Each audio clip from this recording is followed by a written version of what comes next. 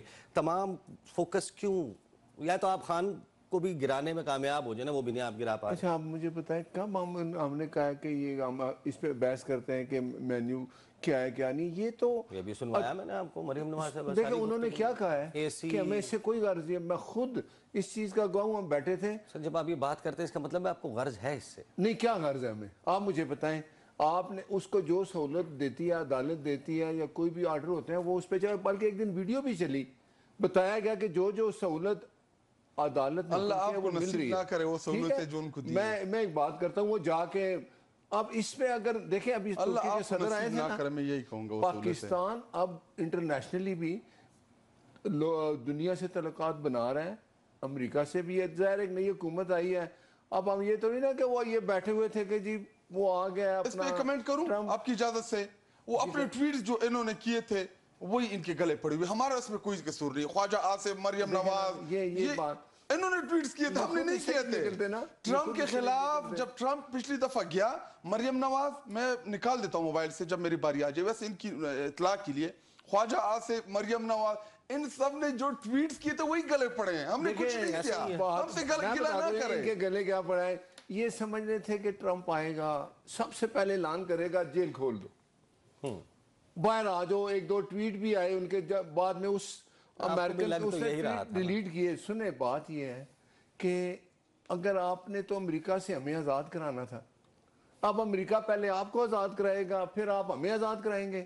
بات یہ ہے کہ آپ اپنے ملک میں بیٹھ کے اگر اپوزیشن کا کردار ادا کریں, پاکستان کے لیے کرنا ہے نا, عوام کے لیے, پاکستانی عوام کی جو حالت ہے, جو دہشت گردی ہے, اس کو ختم کرنے کے لیے اگر کوئی کمیٹی بنتی ہے, اس میں چاروں وزرائے اعلیٰ آتے ہیں, وفاق میں بیٹھے ہیں, پرائم منسٹر صاحب بیٹھے ہیں, آپ مجھے بتائیں اندر وہ بیٹھ جاتا ہے اپنا گورنر, اپنا وزیر اعلیٰ صاحب, مجھے اوپر گارڈن میں کہا لے باہر آ کے, وہ کیا کہتے ہیں, ہم نہیں آپ کے ساتھ, ہم یہ نہیں کریں گے. جتنے حالات وہاں کے خراب ہیں, اگر کے پی کے میں ان کی حکومت ہے نا, ہماری تو نہیں ہے نا, ان کو وفاق ہر قسم کی ہیلپ دیتی ہے. وہاں دیکھیں اپنے جوان شہید ہوتے ہیں, پھر بھی ابھی بھی یہی کام ہے نا, آپ اپنی پوری توجہ دیں کہ آپ کے پی کے میں حالات ٹھیک ہوں. پاکستان کے حالات ٹھیک کرنے میں ہر صوبے کو چاہیے کہ دیکھیں اپنا صوبہ میں سندھ میں پیپلز پارٹی کی حکومت ہے نا, وہ اپنا ادھر کام کر رہے ہیں. پنجاب میں وزیر اعلیٰ مریم نواز شریف ہے.